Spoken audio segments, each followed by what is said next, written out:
Pak. Dekat kan? Assalamualaikum warahmatullahi wabarakatuh. Alhamdulillahi rabbil alamin. Wassalatu wassalamu ala ashrafil anbiya'i wal mursalin Sayyidina wa maulana Muhammadin wa ala alihi wa sahbihi ajma'in. Amma ba'd. Ayyuhal ikhwa wal akhwat, a'azzani wa a'azzakumullah. Saudara-saudariku yang semoga dimuliakan oleh Allah, kita lanjutkan kembali kajian kita membahas kitab Ad-Durarul Bahiyah fil Masail Al-Fiqhiyah karya Imam Muhammad bin Ali Asy-Syaukani rahimahullah. Ya, pada pertemuan sebelumnya kita sudah selesai dari pembahasan mengafani mayit. Ya, berarti sekarang kita masuk faslu sholatil janazah, pasal tentang sholat jenazah. Ini pasal yang penting. Sempat dibacakan ya? Beda. Berkata Imam Asy-Syaukani rahimahullah, ya saya baca lagi sekali lagi pembahasan kita. Wa tajibus salatu 'alal mayyit, wajib menyolatkan mayit. Wajib menyolatkan mayit. Wajib artinya kalau dikerjakan berpahala, ditinggalkan dosa. Nah, ini wajib. Lantas yang dimaksud wajib ini apa? Apakah wajib bagi semua muslim atau wajib bagi orang tertentu, nanti yang lain gugur? Iya, ada yang melaksanakan yang lain. Wajib kifayah atau fardhu kifayah. Ya, ini sebagaimana disebutkan sini oleh Imam Syaukani, as-salatu 'alal amwat tabitatun tubutan daruriyyan min fi'lihi sallallahu alaihi wasallam wa fi'li ashabi. Salat, menyolatkan jenazah, menyolatkan mayit, ini perkara yang sudah tetap dengan ketetapan yang pasti. Artinya sudah tidak diragukan lagi berdasarkan perbuatan Nabi SAW dan perbuatan para sahabatnya. La walakinnahu, akan tapi itu min wajibatil kifayah, termasuk kewajiban kifayah, fardhu kifayah. Artinya kalau sudah dikerjakan oleh sebagian muslim, maka muslim lainnya gugur, ya, tidak wajib ini. Ya, dalilnya diantaranya di sini. Contohnya kata Imam Syaukani, annahum qad kanu yusalluna 'alal amwat fi hayatihi sallallahu alaihi wasallam wa la yu'dinunahu. Contohnya di sini, karena para sahabat dulu mereka menyolatkan jenazah di masa hidup Nabi sallallahu alaihi wasallam, tapi mereka tidak memberitahukan itu kepada Nabi. Jadi meninggal disolatkan para sahabat dan tidak disolatkan oleh Nabi. Ya. Seandainya menyolatkan jenazah adalah fardhu ain, kewajiban bagi setiap muslim, tentu Nabi harus diberitahu. Nah, ini diantaranya dalil ya. Kenapa menyolatkan jenazah itu fardhu kifayah bukan fardhu ain. Lalu dalil yang lain lagi banyak juga. Diantaranya seperti kisah sahabat Nabi SAW disebutkan dalam Musnad Ahmad dari sahabat Abu Hurairah. Nabi SAW kalau ada para sahabatnya yang melewati beliau dalam keadaan membawa jenazah. Jadi kalau ada mayit dibawa oleh para sahabatnya melewati beliau, beliau bertanya kepada para sahabat, a'alaihi dain, apakah si mayit ini punya hutang? Kalau dijawab ya, misalkan dia punya hutang. Kalau misalkan jawab tidak, beliau langsung menyolatkannya. Tapi kalau dijawab tidak, menjawab ya, dia punya hutang, maka Nabi bertanya, taraka wafaan, apakah dia meninggalkan sesuatu yang bisa untuk melunasi hutangnya? Kalau dijawab ya, maka Nabi mau menyolatkan. Tapi kalau jawab tidak, mayit ini punya hutang dan tidak meninggalkan harta untuk melunasi hutangnya. Kalau dijawab seperti itu, maka Nabi berkata kepada para sahabatnya, sallu ala sahibikum, kalian saja yang menyolatkan sahabat kalian ini. Kalian saja. Artinya saya tidak menyolatkan. Seandainya menyolatkan jenazah hukumnya fardhu ain, tentu Nabi apa? Harus ikut kan? Harus mengerjakan kan? Gak mungkin nyuruh para sahabatnya Nabi tidak. Nah, ini menunjukkan sekali lagi bahwasanya menyolatkan jenazah hukumnya fardhu kifayah, bukan fardhu ain, bukan kewajiban bagi setiap muslim. Nah, ini pembahasan pertama yang sudah kita bahas. Lalu berikutnya itu maksudnya biasanya paling pertama ya. Lalu berikutnya pembahasan baru yang seperti Imam Syaukani, wa yaqumul imamu hida'a ra'sir rajuli wa wastil mar'ati. Imam ketika sholat jenazah berdiri sejajar dengan kepala jenazah pria dan sejajar dengan tengah bagian jenazah wanita. Saya ulangi lagi Bapak, imam ketika melaksanakan sholat jenazah dia berdiri sejajar dengan kepala mayit jika mayit itu pria, dan dia berdirinya di tengah badan mayit kalau jenazahnya perempuan. Ya, jadi kalau laki-laki misalkan ini ada jenazah, kalau laki-laki berdirinya di kepalanya sejajar dengan kepala, tapi kalau wanita tengahnya itu mana? Besar ya, iya. Kurang lebih kalau disebutkan dalam hadis ajizatul mar'ah. Ajizah itu ujungnya perempuan. Ujung artinya apa? Panggul ini, panggul ya mungkin ya. Ya di panggulnya. Ya kurang lebih ya perut ke bawah lah. Pinggul ya, pinggul panggul sama ya. Ya. Jadi kalau laki-laki di kepala, perempuan di pinggulnya. Ya, ini dalilnya berdasarkan ada hadis dalam Sunan Abu Daud bahwasanya Anas bin Malik suatu hari menyolatkan jenazah laki-laki. Maka Anas bin Malik berdiri sejajar dengan kepala. Nah, tidak berapa lama datang jenazah perempuan. Disalatkan lagi oleh Anas bin Malik, namun dia berdirinya di tengahnya. Nah, akhirnya ada yang bertanya kepada Anas bin Malik, "Ahakadza kana Rasulullah sallallahu alaihi wasallam yaqumu ma'a rajul haitsu kumta wa minal mar'ati haitsu kumta?" Apakah seperti itu sholat Rasulullah? Yaitu seperti yang kau praktekkan tadi. Engkau berdiri Rasulullah sholat sejajar dengan kepala kalau memang itu jenazahnya pria, dan Rasulullah sholat di tengah badan wanita sejajar dengan tengah badan wanita kalau memang jenazah itu wanita. Apakah seperti itu sholat Rasulullah? Maka kata Anas bin Malik, na'am. Artinya apa na'am? Iya. Iya, itulah sholat Rasulullah. Ya berarti inilah yang sunnah bahwa kalau jenazahnya pria, imamnya itu berdiri sejajar kepala. Kalau jenazahnya wanita, berdirinya sejajar panggulnya.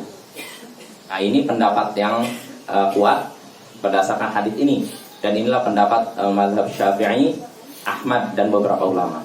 Adapun pendapat mazhab Hanafi, katanya mau laki-laki maupun perempuan sejajar dada. Namun pendapat yang lemah, yang kuat adalah ini berdasarkan hadis ini. Jelas Bapak ya. Jadi kalau laki-laki di sejajar kepala, perempuan sejajar pinggul atau mungkin pusar gitu. Itu pembahasan kedua. Lalu kata Imam Syaukani, wa yukabbiru arba'an aw khamsan wa yaqra'u ba'da takbiratil ula al-Fatihata wa surah wa yad'u baina takbirati bil ad'iyatil ma'thurati. Imam atau orang yang menyolatkan jenazah bertakbir sebanyak 4 kali atau 5 kali, dan setelah takbir pertama membaca Al-Fatihah dan surat.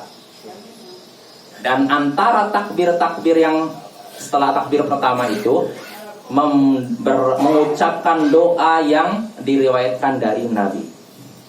Jadi dari sini kita bisa mengetahui cara sholat jenazah itu ada 4 takbir atau 5 takbir. Setelah takbir pertama membaca Al-Fatihah dan surat. Nah, setelah takbir pertama, yang kedua, 3 baru itu doa untuk mayit. Ya, jelas Bapak. Ya. Jadi takbirnya 4. Pertama 4. Ini dalilnya dalam Sahih Muslim, Nabi SAW mengumpulkan para sahabatnya ketika mendengar kematian Najasyi.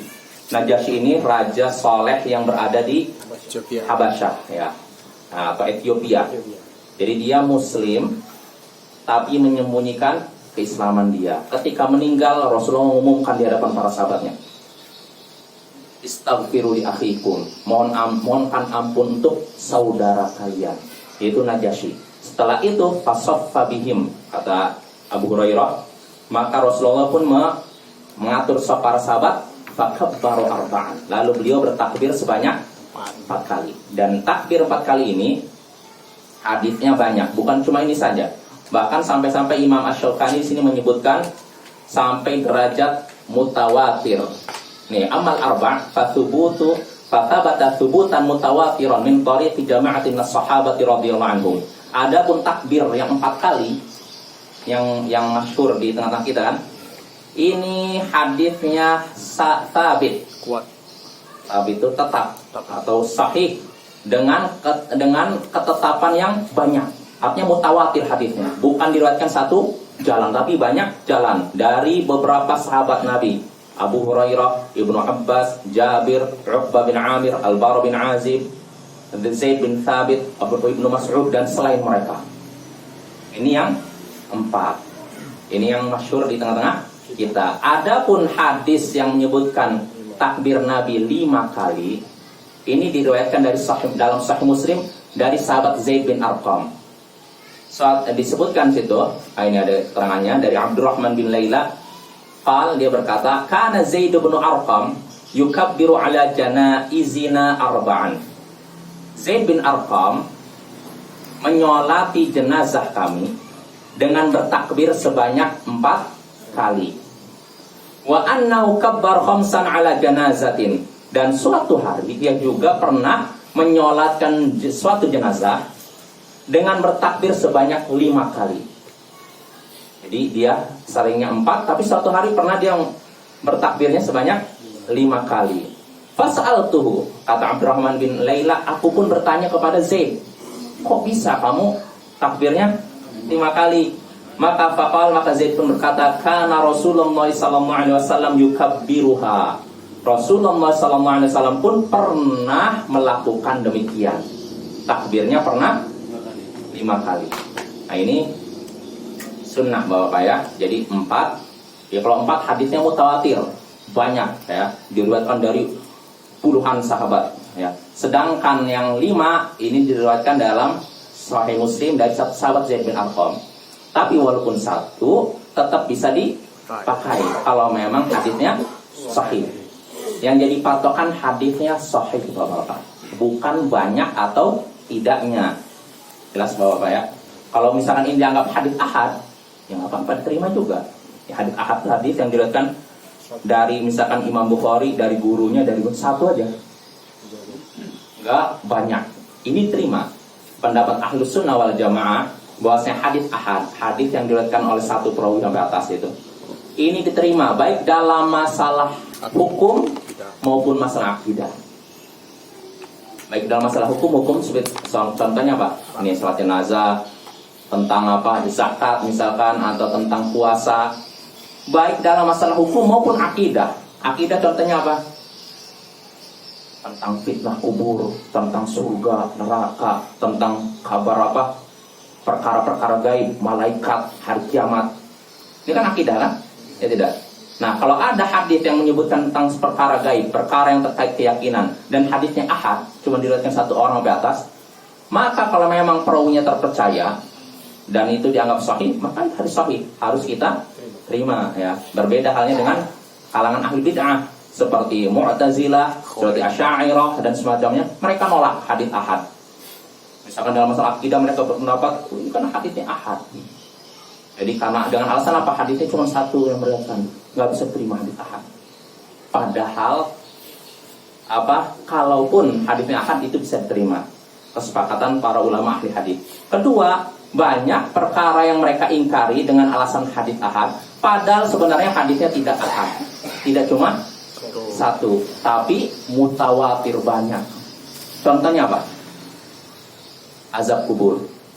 Nah, azab kubur ini hadisnya mutawatir ya. Banyak yang meriwayatkan, tapi sebagian ahli bid'ah menolak azab kubur. Menolak adanya azab kubur seperti kalangan Mu'tazilah. Atau kalau di zaman sekarang Hizbut Tahrir, mereka menolak adanya azab kubur ya. Begitu juga seperti syafaat. Bahwasanya para pelaku dosa besar dari kalangan umat Islam kalau meninggal dari ini apa, melakukan dosa lalu meninggal dalam keadaan belum bertobat, kan ada 2 kemungkinan. Ya tidak?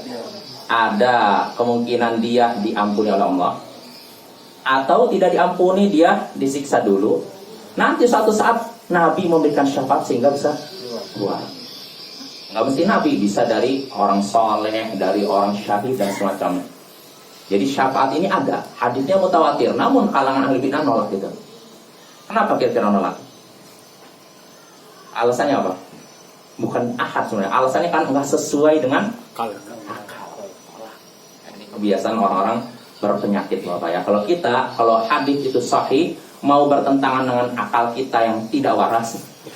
Artinya kalau nggak mungkin hadis sahih bertentangan dengan akal sehat. Kalau bertentangan dengan akal sehat, misalkan suatu masalah, hadisnya sahih, lalu bertentangan dengan akal kita, menurut kita bertentangan, maka ada dua kemungkinan.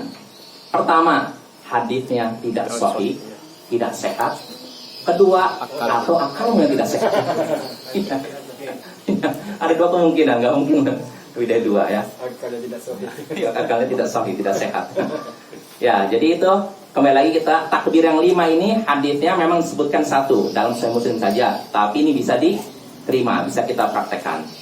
Nah, bapak-bapak dan ibu-ibu yang semoga dirahmati Allah, di sini Imam Asy-Syaukani menyebutkan bahwa takbir dalam salat jenazah itu cuma 4 kali dan 5 kali.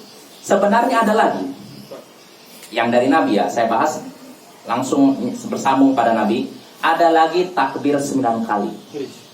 Ya. Nah, dalilnya itu perbuatan Nabi SAW ketika menyolatkan jenazah Hamzah.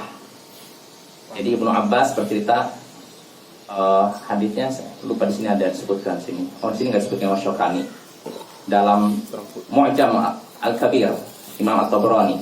Jadi Ibnu Abbas bercerita ketika Nabi SAW menemukan jenazah Hamzah mati dalam keadaan sudah kan ininya dikeluarkan kan, dimakan oleh Hindun, mau ditelan nggak jadi keluarin lagi. Jadi udah di ini caca ini udah dikeluarkan ininya. Nah Rasulullah merasa sedih.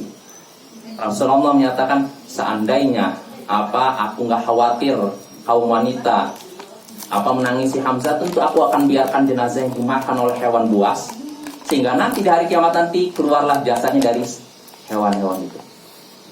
Seandainya aku nggak khawatir kaum wanita menangisi dia, akhirnya Rasulullah nyuruh jenazahnya tetap dikuburkan. Nah sebelumnya Rasulullah menyuruh para sahabat untuk membawa jenazah Hamzah di arah kiblat. Lalu Rasulullah pun menyolatkan jenazah Hamzah dengan 9 kali takbir.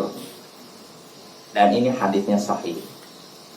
Jadi yang benar bisa 4 kali takbir salat jenazah, bisa 5 dan bisa 9.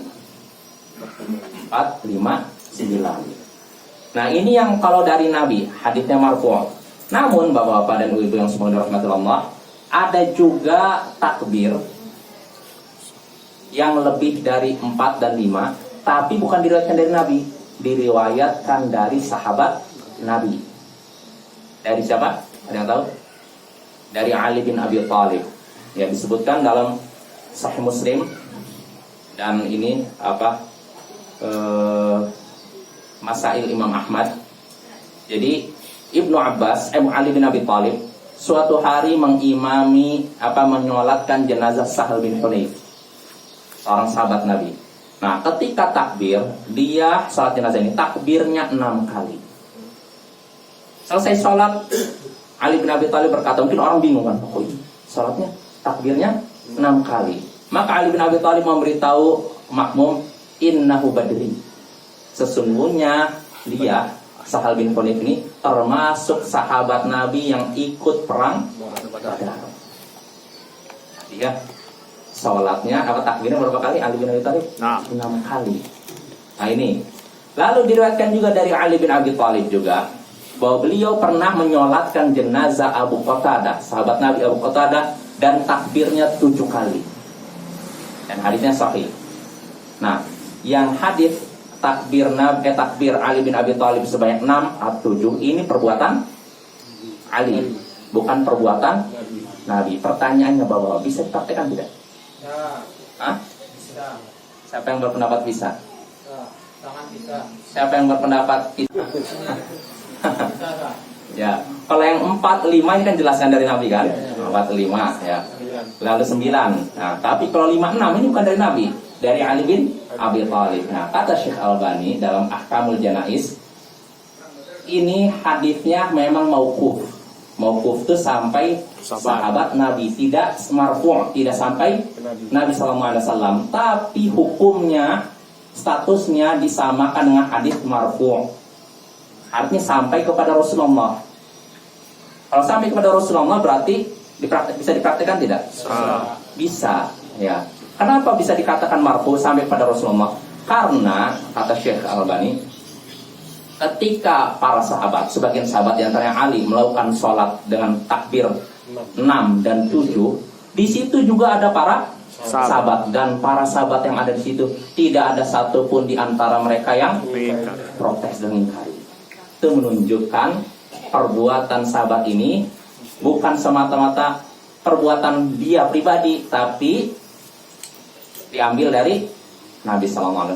Makanya pendapat yang benar, wallahu a'lam, takbir ke 6 dan 7 pun bisa kita praktekkan. Ya.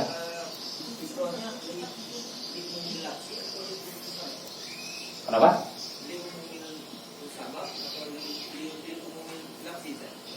Diumumin lafzi. Umuman lafaz itu bukan ayat Al-Quran. Oh iya. Apakah karena alasannya ini sahabat Nabi perang Badar gitu ya? Nah itulah sebagian ulama yang menyatakan adapun ini yang sunnah itu 4 atau 5 katanya. Adapun 6, 7 ini khusus untuk orang-orang istimewa kata sebagian ulama. Jadi kalau untuk orang biasa katanya 4 atau 5. Tapi kalau untuk orang istimewa ditambah jadi 6, 7. Nah itu yang satu sentral. Jadi ini kenapa kok dia Ali bin Abi Thalib bertakbirnya sampai 6 kali? Tadi kata Ali bin Abi Thalib apa jawabannya? Dia pahlawan Badar, dia ikut perang Badar. Makanya sebagian ulama menyatakan adapun yang lebih dari 5 dan 6, kalau orang biasa 4 atau 5. Adapun 6, 7 ini untuk orang-orang yang istimewa. Nah ini sebagian ulama menyatakan demikian. Namun pendapat yang benar wallahu alam, nggak ada keistimewaan seperti itu, nggak ada pengkhususan seperti itu. Artinya itu semua bisa dipraktekkan. Nggak mesti orang ikut perang Badar. Jadi bisa kita praktekkan 4, 5, 6, 7 dan 9. Jadi berapa cara nih? 5 cara ya. Takbir 4 kan 1, takbir 5 kali 2, takbir 6 kali 3, takbir 7 kali 4, takbir 9 kali 5. Jadi ada 5 cara takbir Bapak. Bisa kita praktekkan. Nanti bikin lagi aja. Kali-kali dimuat. Ribut lagi nanti. Tapi memang ilmu itu perlu disebarkan Bapak ya. Jadi kalau nggak disebarkan orang tuh nganggapnya sunnah, dianggapnya sesuatu yang mungkar. Nah ini bahaya juga kadang-kadang kita menyebarkan ilmu ya. Bacanya. Iya, kita lanjut ya. Tadi itu takbir. Nah sekarang kita baca pembahasan berikutnya. Wa yaqra'u ba'da takbiratil ula al-Fatihah wa surah. Dan setelah takbir pertama, setelah takbir pertama, orang menyolati jenazah mengucapkan membaca al-Fatihah dan surat. Ya, membaca al-Fatihah dan surat. Ini sebagaimana perbuatan Ibnu Abbas disebutkan dalam Sunan An-Nasai kalau tidak salah, dia pernah menyolatkan jenazah lalu membaca al-Fatihah dengan suara yang terdengar. Nah selesai sholat, Ibnu Abbas berkata, liya'lamu annaha sunnah. Sengaja saya melakukan ini agar mereka tahu, agar orang-orang tahu bahwa ini sunnah. Ini menunjukkan setelah takbir pertama kita baca al-Fatihah dan juga surat. Disebutkan dalam hadits lain bahwa disyariatkan kita membaca surat. Makanya bapak-bapak ketika sholat jenazah itu kita tenang, tidak tergesa-gesa bapak-bapak. Tapi kalau kita tengok di masyarakat kita, sebagai masyarakat kita, sholat jenazahnya singkat dan cepat. Namun setelahnya ritualnya lama sekali. Keliru. Kalau bisa sholatnya itulah. Sebenarnya ketika kita menyolatkan jenazah itu ada doa tidak? Ada. Dan doanya pun panjang. Pertama baca al-Fatihah, baca suratnya. Udah panjang kan? Ditambah doa salawatnya. Nanti setelah itu mendoakan mayitnya. Ini panjang juga. Sebenarnya itu udah cukup, nggak perlu ditambah lagi. Selesai sholat. Jelas oh. Kan kalau kita nengok di sebagian masyarakat kita, sholatnya cepat sekali. Nanti selesai sholatnya baru, doanya lama sekali. Nah itulah, itu yang perlu diluruskan. Memang perlu ditampakkan kadang sunnah itu seperti apa. Jadi saya juga dulu pernah pengalaman nyolatkan jenazah nenek saya di Jakarta nih. Di Jakarta ibaratnya kota metropolitan, jangan dikira orang ngerti ilmu, banyak juga orang jahil. Orang yang nggak ngerti ilmu pun banyak. Jadi ketika saya praktekkan sholat, jadi kata paman saya, oh ternyata begini ya sholat jenazah itu ya, lama, tenang. Selama ini kalau dia kata paman saya, kalau saya sholat jenazah di masjid-masjid yang lain, kadang cepat sekali. Belum selesai misalkan baca ini salat, Allahu Akbar, baru baca Allahumma gfir lahu warhamhu, belum selesai Allahu Akbar. Ngebut. Nah, selesai salamnya baru Allah amin. Oh, lama sekali. Nah, ini keliru nih, harus diluruskan ya. Jadi ketika sholat jenazah tenang, khusyuk. Ya, walaupun nggak ada gerakan ruku atau sujudnya, tapi bacanya jangan terburu-buru. Ya, jelas Bapak-bapak. Jelas Ibu-ibu ya. Jadi harus tenang. Jadi setelah takbir pertama membaca Al-Fatihah dan surat. Pertanyaannya, apakah perlu baca iftitah? Doa iftitah? Dari hadis-hadis yang ada nggak disebutkan iftitah. Maka yang benar tidak perlu iftitah. Makanya menurut mazhab Syafi'i ketika takbir langsung baca ta'awudz. A'udzubillahi minasyaitonirrajim. Bismillahirrahmanirrahim, baru Al-Fatihah. Jadi tidak ada lagi iftitah. Nah, setelah Al-Fatihah baru surat. Nah, setelah itu baru takbir kedua. Takbir, bukan angkat tangannya, takbir kedua Allahu Akbar. Baru membaca sholawat. Sholawat kepada Nabi SAW ya.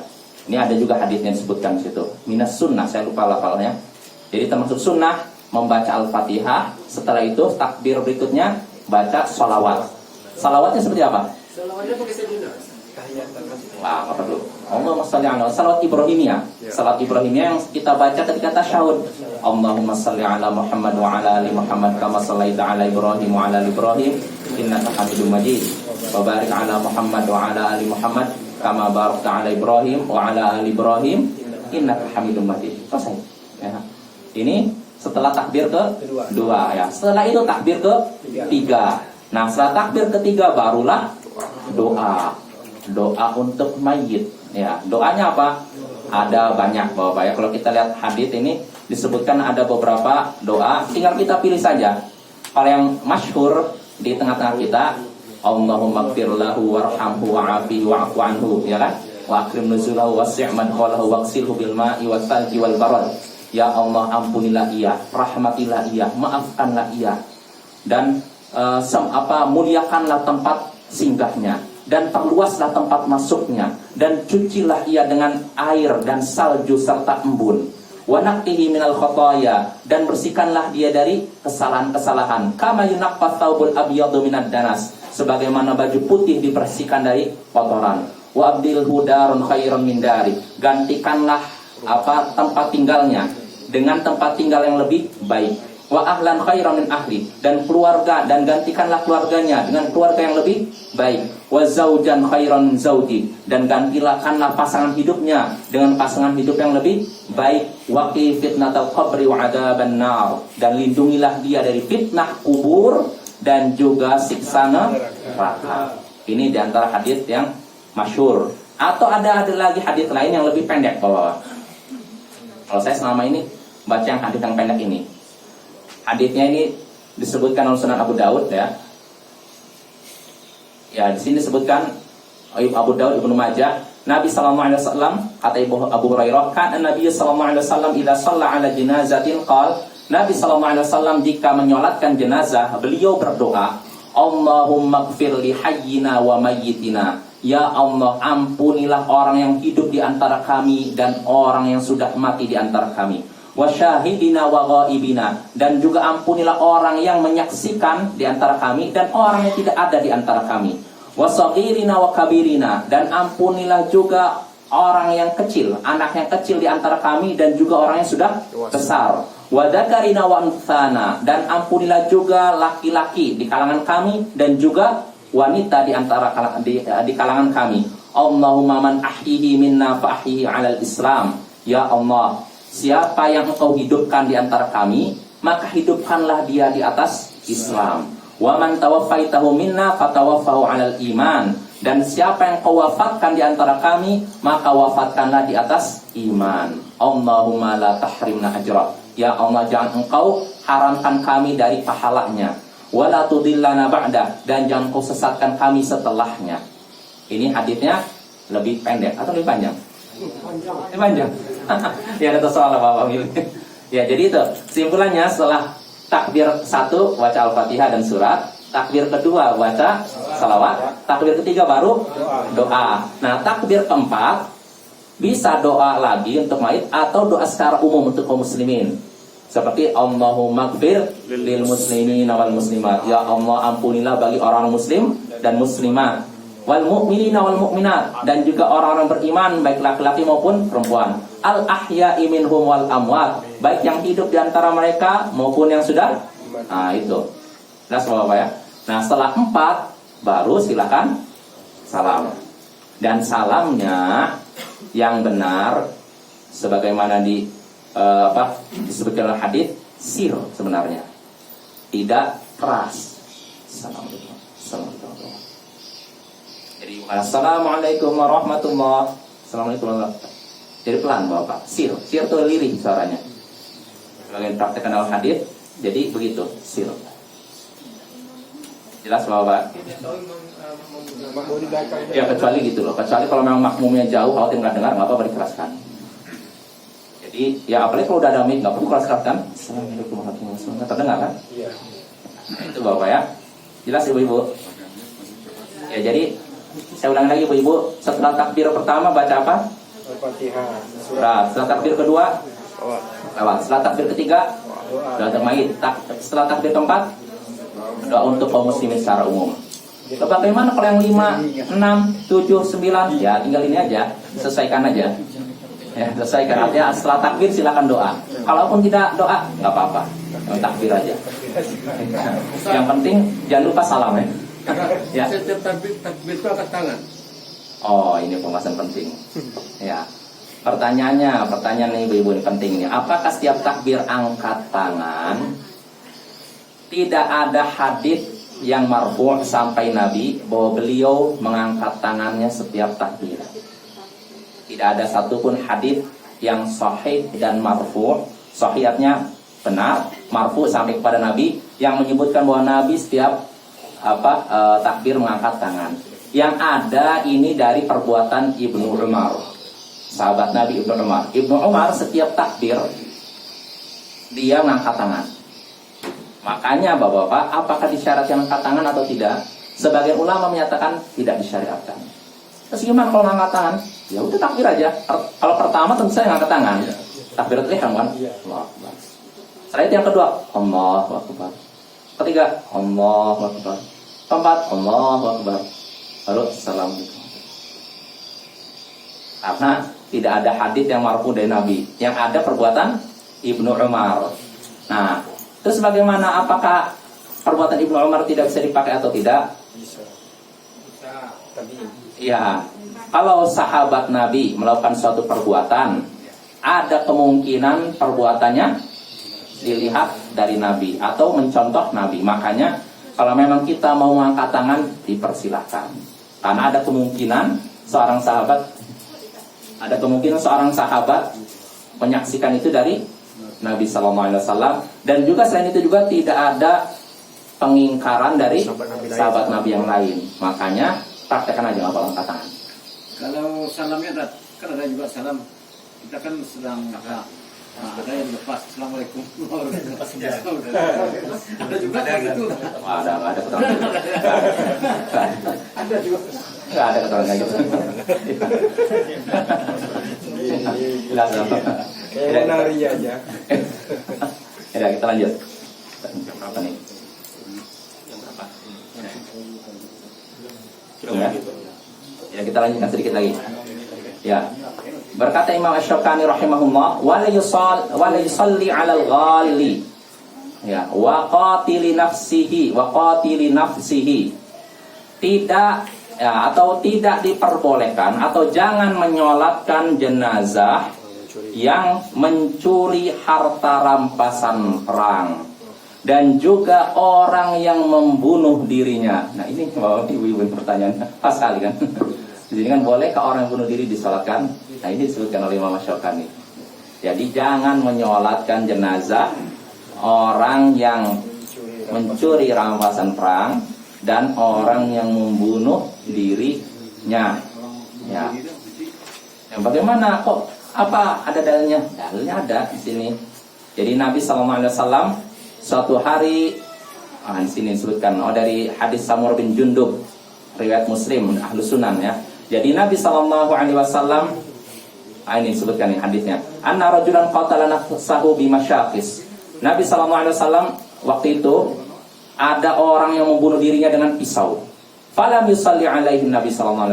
Maka Nabi pun tidak mau menyolatkan jenazahnya. Begitu juga orang tadi yang apa? Mencuri. Tapi apakah tidak disolatkan sama sekali? Tidak. Karena Nabi ketika tidak mau menyolatkan, beliau menyuruh para sahabat untuk menyolatkan. Tetap disolatkan Bapak. Tapi terus bagaimana kok Nabi tidak memberikan ini, tidak mau menyolatkan? Kira-kira apa? Rasulullah menyuruh para sahabat untuk menyolatkan, tapi Nabi tidak mau menyolatkan. Kira-kira apa? Termasuk di sini juga orang yang mati dalam keadaan meninggalkan hutang. Ya tadi kan yang hadis pertama sudah kita sebutkan kan? Ya kan? Nabi ketika Abu Qatadah juga ada seorang yang mau ini dibawa jenazah di hadapan Rasulullah, mau disalatkan, Rasul nanya dulu, "Alaihi dain?" Apakah dia punya hutang? Kata para sahabat, "Dinaran." Ya, 2 dinar wahai Rasulullah. Maka Rasulullah berkata, "Sallu alaihi." Kalian aja nyolatkan dia. Artinya saya nggak mau nyolatkan dia. Ada ya? Oh iya. Ya akhirnya Rasulullah menyatakan, Abu Qatadah berkata, "Saya yang nanggung 2 dinar itu wahai Rasulullah." Akhirnya Rasulullah baru mau nyolatkan. Kesimpulannya gini Bapak-bapak dan Ibu-ibu, kita secara umum, masyarakat umum diperbolehkan menyolatkan jenazah siapapun muslim yang mati dalam keadaan berbuat maksiat. Entah itu orang bunuh diri, orang pezina, penjudi, termasuk tadi orang yang mencuri dan semacamnya. Ini diperbolehkan. Adapun bagi tokoh agama, ustadz, buya, kiai, tuan guru, tengku dan semacamnya, maka hendaknya jangan menyolatkan jenazah orang seperti itu. Seperti yang dipraktekkan Nabi. Tujuannya sebagai apa? Pelajaran. Supaya orang lain jangan niru ya. Jelas Bapak, Ibu-ibu. Jelas Bu ya? Jadi kesimpulannya Bu, kalau bagi masyarakat secara umum boleh menyolatkan jenazah orang bunuh diri. Adapun orang yang punya kedudukan, ustadz, buya dan semacamnya, sebaiknya jangan. Sebagai pelajaran bagi orang lain supaya tidak meniru orang ini. Jelas Ibu-ibu? Ya. Takbir pertama itu Pak Ustaz sama dengan takbiratul ihram ya? Ya. Jadi takbiratul ihram itu dihitung 1 takbir. Iya. Jadi takbiratul ihram ini dianggap takbir pertama. Berikutnya 2, 3, 4. Ya, assalamualaikum.